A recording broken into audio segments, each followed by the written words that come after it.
and she even fired me as a patient. Oh my god, why am I so emotional?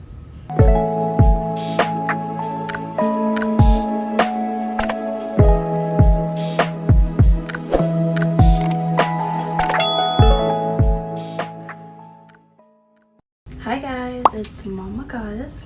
In this video, I am going to talk about my pregnancy, everything that I went through, and yeah, it's alright. My pregnancy story and my labor and delivery story is a whole lot, but the labor and delivery story will be another video if you guys want it. But today is my pregnancy story time, which is a lot. Okay, so starting off with so when I found out I was pregnant, me and Josh was together for like 2 months. That's not good, but hey, at least we've known each other since middle school, but you know, I didn't exactly want him then. That could be another story time if you guys want that. I was shocked, but at the same time it wasn't shocking, you know, we did the do's. When I found out I was pregnant, I took about 2 weeks to tell my parents. I told my sisters the second I found out. I was shooketh. And we told his parents, I think the following week. My parents, of course, they weren't so happy. And his parents was actually very happy and hoping for a girl. So when I found out I was pregnant, I went on a doctor search. I had a gynecologist at that time, but it was a guy and I wanted to be a woman. And my sister recommended me to her doctor. There was a problem for the first visit. She couldn't find the sac that the baby was in. We thought I either wasn't pregnant or it was an atomic, I believe that's what it's called, pregnancy. At like 4 weeks, I believe, I went to the doctor to see if the baby's really there. We saw the beautiful baby. I will insert a video right here. We finally saw the baby and it was so real. I was like, oh no, not me being pregnant. That was about 4 weeks into the pregnancy, and I believe on week 5 or 6, I started bleeding. Yeah, that was terrible. I was scared.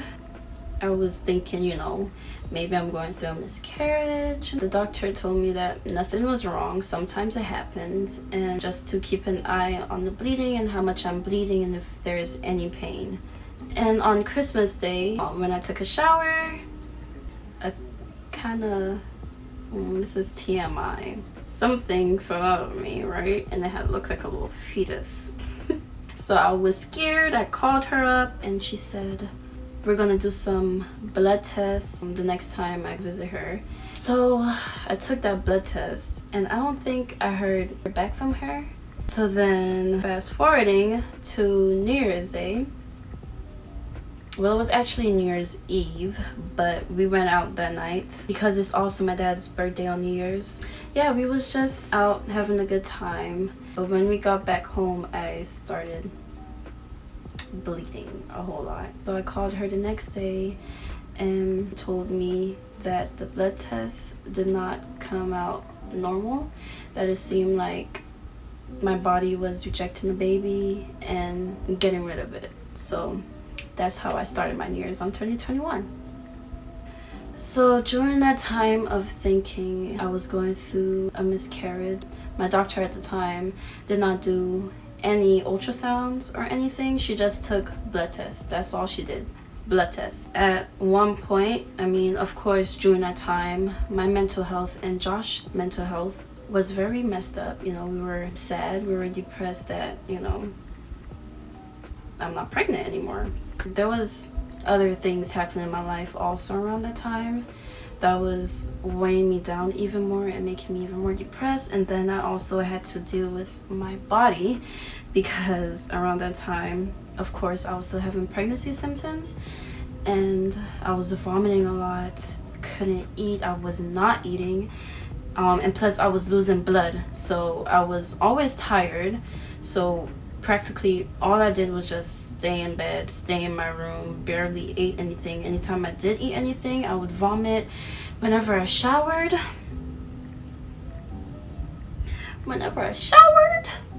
that was hell. I would vomit or I would feel like I'm about to pass out. It was not nice. I hated showering. God, that was traumatizing. So yeah, at the time I was already going through a whole lot mentally and also physically. Always having to worry about possibly seeing my fetus come out of me every time I use the toilet was a huge fear of mine. I had witnessed it not so long ago around that time, and that was traumatizing. I hated using the bathroom. And around that time, we thought I was going through the miscarriage.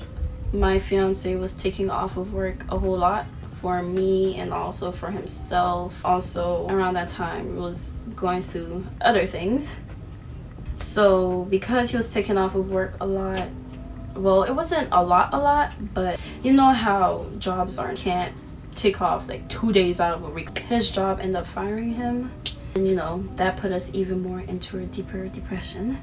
So now we're just going around thinking I don't have a baby anymore, and that is probably finally out. And every time she would take a blood test to see if the levels drop or anything, it wouldn't.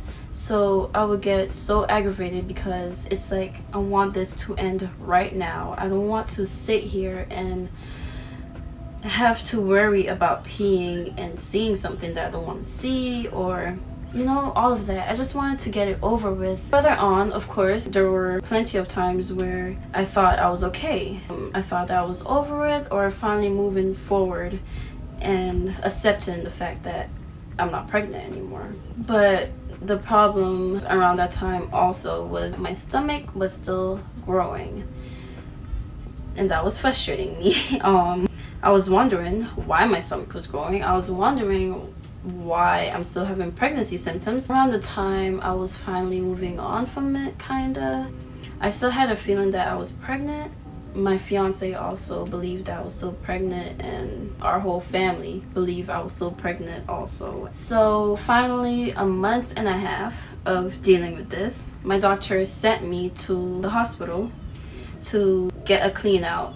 If there was any more baby cells in me, just get it over with, since the levels was still showing that I was pregnant. So I told her, sure, but I wanted an ultrasound first to make sure that I'm really not pregnant and that I'm not killing a baby right now. So we went to the hospital. We were waiting for a very long time, you know, COVID. So when they called me in, no one else could have came in, sadly, so Josh had to stay outside, and they took me to do an ultrasound. And I looked at the screen and I swear I saw a head, and I started just freaking out on the inside. I was like, did I just see a head? And I was like, you know what? No. So I just looked away. I was like, I'm not gonna deal with that. Okay? I don't know what I'm seeing. It could be an organ. Around that time when I was thinking that I saw a head, I was so scared of the fact that it's possible that the dead baby was still in me and growing for some reason, or whatever the case is at that time. I don't know. I was like, what's going on? So I was very scared that I would have to abort the dead baby. So they took me to a hospital room and I stayed there for a while. I was on the phone with Josh. I was telling him, yo, I think I just saw a head. When the doctor came in, I got off the phone with Josh. The doctor came in and told me that I was 14 weeks pregnant. I freaked out. I was like, how am I still pregnant? I have not been taking my prenatals. I haven't been eating. I haven't been drinking water. I haven't been doing anything that was healthy. I was just starving myself. I started to freak out with the doctor, and he literally told me not to get too excited because there was still a chance that the baby would die. So that also wasn't very encouraging. Apparently, I had a problem with my placenta. I forgot the word, but if I remember, I will inserted somewhere down here. Yeah, there was something wrong with my placenta. It was bleeding and it had a blood clot behind it, I believe. It was a problem, and it was still a possibility that I was going to miscarry still. So I was very sad to hear that and scared also, but I was also very excited that I still had a baby. But also at the time I was so content accepting the fact that I wasn't pregnant anymore and I can just do whatever I want to do right now and get my life started and just move on from that. So I was also, in a way, before I even went to the hospital, I asked Josh how would he feel if we found out that I was still pregnant and I abort the child. Yeah, I was at that point where I was like, I don't want to deal with this. I don't want to deal with having a baby and then for the whole pregnancy worry if the baby's gonna die. So right after seeing my doctor and going out to see Josh and talk to him, I called the doctor, the lady, and because she told me to, because she was just so invested and wanted to know what was wrong. So I called her and I told her, hello, yeah, I'm still pregnant. And she got very nervous. She started acting weird, stumbling on her words, and she even fired me as a patient. Yeah, she tried to blame it on her not taking my insurance, even though I paid out of pocket all the time. But yeah, she fired me as a patient, and she told me not to come back. I don't know why I didn't sue her. So now, finding out I was pregnant, I'm on the lookout for another doctor, which was very challenging because apparently doctors have cutoff time, I believe you call it, where they don't take a pregnant patient if they are a certain weeks pregnant. At that time, while I was looking for doctors, no one wanted to take me because I was 14 weeks pregnant and there wasn't taking anyone who was that far off into the pregnancy, and then also I was high risk. And I was also told that I was on bed rest practically until I stopped bleeding. While I was on the search for a doctor, I went to my old gynecologist, the guy, so I could see my baby. Nice to see my baby, of course. You know, it's been weeks. It's been a month and a half of not seeing my child. Like the last time I saw her, she was this small. She was this small. So I wanted to see her. I wanted to see how big she was and all of that. The hospital didn't give me any ultrasound pictures or anything, I guess because it wasn't that type of visit. I believe I was 16 weeks at the time when I finally saw my baby. I'm going to insert a video or picture right here. Yeah, I cried. I cried like a baby. Especially when I saw her moving. I was just...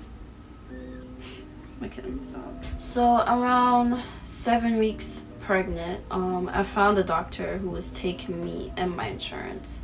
So I was very happy about that. But around that time, because of the pandemic, it was taking a very long time for new patients to see the doctor. So it took me until I was 21 weeks to finally see the doctor. I even asked them if there was a cutoff time, and the person who was at the front desk who I was on the phone with told me that there weren't any cutoff times. So I was very happy to hear that.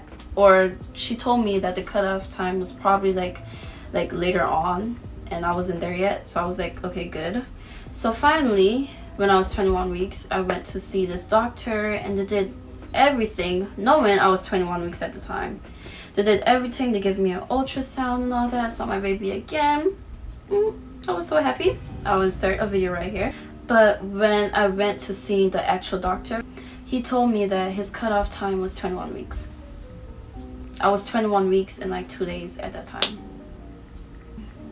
I'm getting emotional.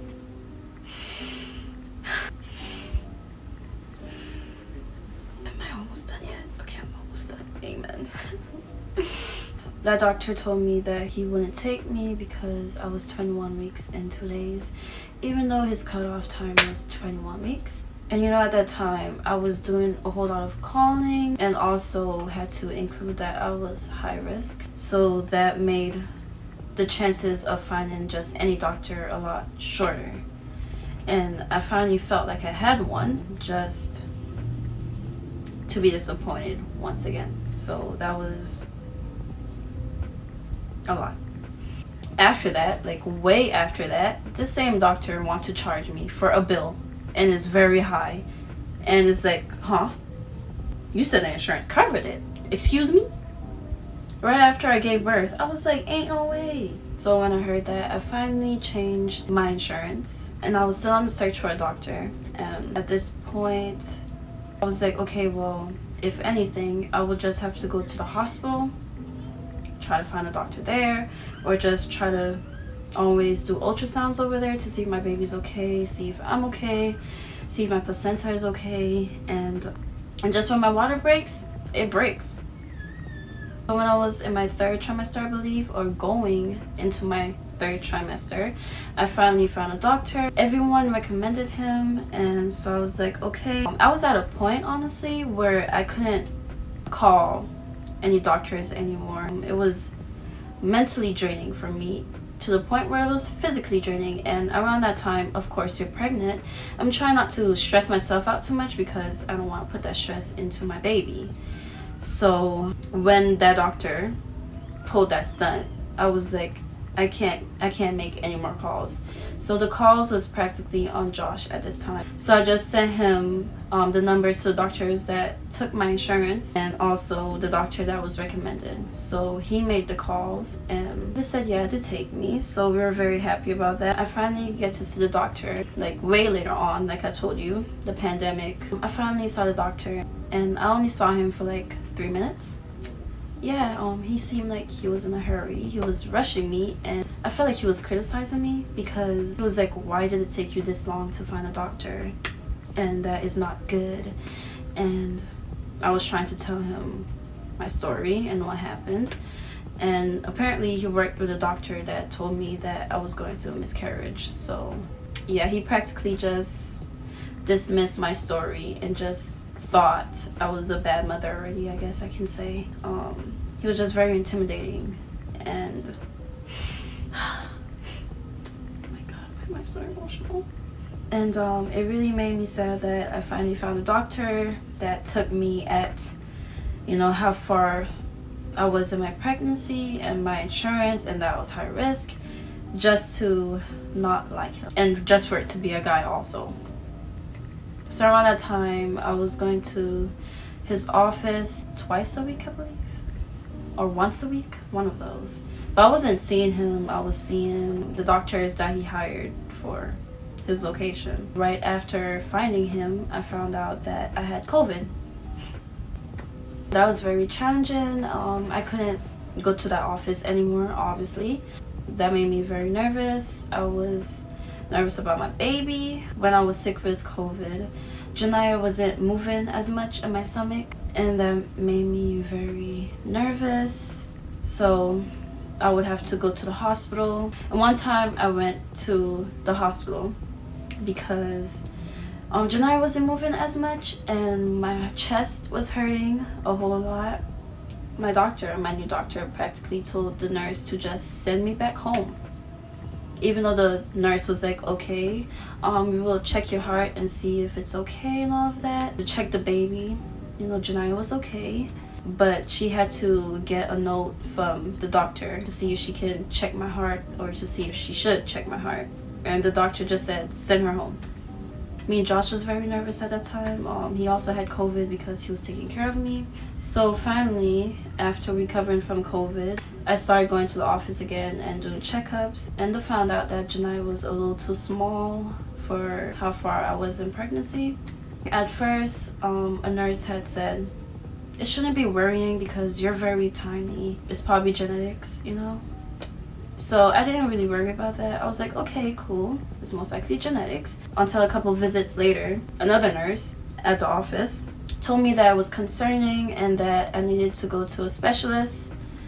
And so I started doing that. So I started going to my regular doctor office like twice a week, I believe, and then going to the specialist once a week. They were nervous that it was probably COVID that caused Janiyah to weigh in small. And then they also was thinking maybe it's also my placenta because it also had an issue in my 1st and 2nd trimester. So they were weighing out the option to see at a certain time if she grows or not, and if she doesn't, they would have to induce me, of course. So at that time, I was trying to do everything that could possibly help her grow. I was trying to eat a whole lot. Everyone was praying for me, praying that Janiyah was okay, that I was okay. So since I found out that Janiyah was waning small, I had to go in the hospital to get steroid shots. I had to take 2 of those 24 hours apart from each other. So the time finally came where they had to tell me if I have to be induced or not. So the doctor came in, the specialist came in and told me that she was still waning small and that I had to be induced in like 3 days. And that freaked me out. I cried in the office. I cried out of the office. I cried on the phone with my mom and Josh. I just cried, okay? So at that time, the specialist told my doctor, and he wanted to see me, of course, so we can discuss what's gonna happen and what time I have to be at the hospital to see him. So he had set an appointment for a date, and I went there on time.